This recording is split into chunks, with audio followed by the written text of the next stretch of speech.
Why women over 40 are uniquely positioned to benefit from creatine. Most supplements are designed for a 25-year-old man who already eats enough protein and lifts 4 days a week. Creatine is one of the few supplements where the science actually gets more interesting the older a woman gets. Around 40, estrogen levels start dropping. That's not a surprise to most women, but what doesn't get talked about is everything estrogen was quietly doing behind the scenes. It was helping maintain muscle mass, it was supporting bone density, it was helping the brain run efficiently. Estrogen, it turns out, was doing a lot of heavy lifting without ever getting credit for it. When estrogen drops, muscle loss accelerates. The technical term is sarcopenia, which just means your body starts breaking down muscle faster than it builds it back up. By the time a woman moves through her 50s, she can lose close to 1% of her muscle mass every single year if nothing changes.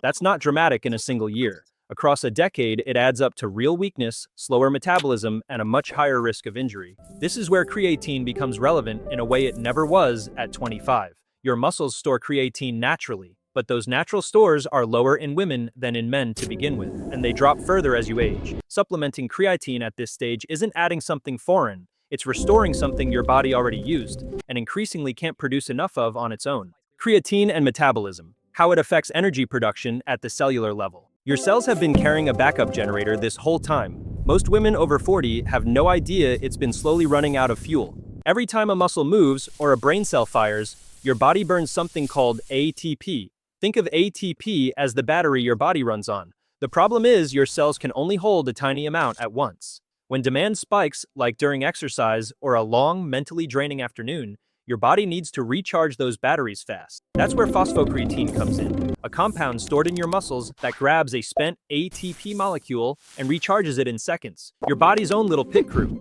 But this only works if your cells have enough creatine stored in them, and women start with less. On average, women carry about 70% of the creatine men do. Lower supply, same demand. After 40, the body also makes less creatine on its own. Your liver and kidneys produce it from protein, but that process slows with age. The backup generator doesn't break, it just gets slower right when you need it most. Taking a creatine supplement fills those stores back up. More stored creatine means faster battery recharging, more energy in your muscles when you work out, and more energy in your brain when you're just trying to get through the day. Creatine and muscle strength. What the research actually shows. Creatine research spent decades studying men lifting heavy things. When scientists finally handed it to women over 40, the strength gains were not a polite consolation prize. For most of its research history, creatine was treated like a men's supplement. The studies used male subjects, male dosing, and measured male outcomes. Women were largely left out of the picture. That started changing in the last decade, and what researchers found was not a watered-down version of the men's results. Studies on women over 40, combining creatine with resistance training, showed real improvements in leg strength, in upper body strength, and in lean muscle mass. One major finding was how much creatine helped women hold onto muscle during the exact years their bodies are working hardest to lose it. Sarcopenia, the muscle loss that accelerates after 40, is significantly slowed when creatine and resistance training are used together. The key phrase there is used together. Creatine without any training produces modest results. Resistance training without creatine produces good results. The two combined produce something noticeably better than either one alone. Creatine gives your muscles more available energy during a workout, which means you can do more work, recover faster, and build more muscle from the same effort. The women who see the strongest results are the ones already doing some form of resistance training, or the ones who start at the same time they start supplementing. Creatine and the brain. Cognitive performance and mental clarity. Brain fog after 40 gets blamed on stress, sleep, and busy schedules. Researchers recently found a third suspect, and it lives in your muscle cells. Your brain is the most energy-hungry organ in your body. It makes up about 2% of your body weight and burns roughly 20% of your total energy. All day, every day. And just like your muscles, your brain runs on ATP, the same battery system from Section 2. When creatine stores are low, the brain feels it. Slower thinking, harder to focus. Words that used to come easily suddenly require a search party. This gets worse around menopause. Dropping estrogen affects how efficiently the brain uses energy. Brain scans of women in perimenopause, the years leading up to menopause, actually show reduced energy metabolism. Creatine supplementation has been shown to partially offset that. Studies found improvements in reaction time, working memory, and mental fatigue in women who supplemented, not dramatic overnight changes, but consistent, measurable ones. There is also early research connecting creatine to mood. Low creatine levels in the brain have been linked to higher rates of depression, and some studies show supplementing helps reduce mood swings during perimenopause. The research is newer and still building, but the mechanism makes sense.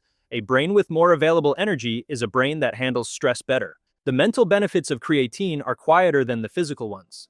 But for a lot of women over 40, they're the ones they notice first. Bone density and creatine, the underreported connection. Creatine has never once been advertised as something that helps your bones. The people running the clinical trials apparently didn't check the marketing guidelines before publishing their results. Bones are not static. They are constantly being broken down and rebuilt in a process called remodeling. The thing that drives that rebuilding is mechanical load, meaning the force your muscles put on your bones when they contract. Stronger muscles pull harder on bones. Bones respond by getting denser. This is why resistance training is one of the best things a woman over 40 can do for her skeletal health. Creatine fits into that chain by making the muscles stronger and more powerful, which means more force on the bones during exercise, which means a stronger remodeling signal. Some studies have also found that creatine may have a more direct effect on bone cells themselves, though that research is still early and not yet definitive. What the studies do show more consistently is this. Women over 50 who combined creatine supplementation with resistance training maintained significantly better bone mineral density than those who trained without it. The creatine group didn't just build more muscle, their bones responded differently too. The honest caveat is that creatine alone, without any training, shows much weaker results on bone. The supplement is not doing the work. It is making every rep, every walk, every session count for more. That distinction matters, because it means the women who benefit most from creatine's effect on bone are the ones showing up and moving their bodies. Myths and fears: bulking, bloating, and safety. The most common reason women avoid creatine is that they don't want to look like someone else. That fear is based on a process their hormones make nearly impossible. But try telling that to the internet. The bulking concern comes from watching men use creatine and grow noticeably larger. What those men have that women over 40 do not is high testosterone, the hormone that drives aggressive muscle growth. Creatine gives muscles more energy to work with. Testosterone tells muscles to grow big in response to that work. Without high testosterone, creatine produces lean, functional strength, not size. The bloating concern is more understandable because it is partially true. When you first start taking creatine, your muscles pull in water to store it. That water goes inside the muscle cells, not under the skin. It does not make you look puffy. It makes your muscles slightly fuller, which most women describe as looking more toned, not bigger. For most people, any initial water retention stabilizes within the first week or two. The safety concern gets the least credit it deserves for being almost entirely unfounded. Creatine is one of the most studied supplements in existence. Long-term studies, some running 2 years or more, show no damage to kidney or liver function in healthy adults. The kidney concern came from a misreading of creatinine levels in blood tests. Creatinine is a byproduct of creatine metabolism. When you supplement creatine, creatinine goes up. Doctors unfamiliar with supplementation sometimes flag it. It is not a sign of kidney stress, it is just math. How to take creatine: dosing, timing, and forms. There are over a dozen forms of creatine on the market. One of them has decades of clinical research behind it. It also costs about 30 cents a day. That form is creatine monohydrate. Every other version, creatine HCl, buffered creatine, creatine ethyl ester, creatine with a trademarked name and a premium price tag, has either less research behind it or research that shows it performs no better than monohydrate. The fancier versions are mostly a marketing decision, not a scientific one. On dosing, the standard recommendation is 3 to 5 grams per day. Recent research on women specifically, particularly postmenopausal women, suggests that the lower end of that range may be less effective and that doses closer to 5 grams produce stronger results. Some researchers are now studying whether women over 40 benefit from doses as high as 10 grams per day, especially for cognitive outcomes. That research is still developing, but 5 grams daily is a well-supported starting point.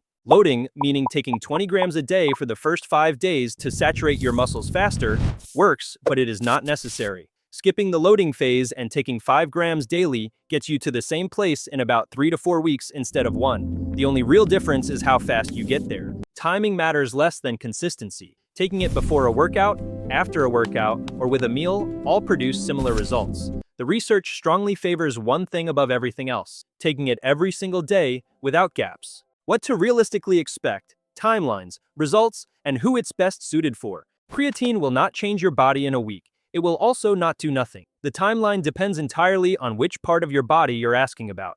The first thing most women notice is not physical, it's mental. Within 2 to 4 weeks of consistent supplementation, many women report feeling sharper, less foggy, and more even in their mood. That tracks with the science. Brain cells saturate with creatine relatively quickly, and the cognitive benefits tend to show up before the physical ones. Muscle and strength changes take longer. Most studies run 8 to 12 weeks before measuring results, and that's not an accident. That's roughly how long it takes for creatine-supported training to produce visible, measurable changes in lean mass and functional strength. Women who are already lifting or doing strength work when they start supplementing. Both groups benefit, the timeline just differs. The women who respond most strongly are the ones whose bodies had the least creatine to start with. That tends to be women who eat little or no meat, since creatine is found almost entirely in animal protein. A woman who eats red meat several times a week already has reasonably topped up stores.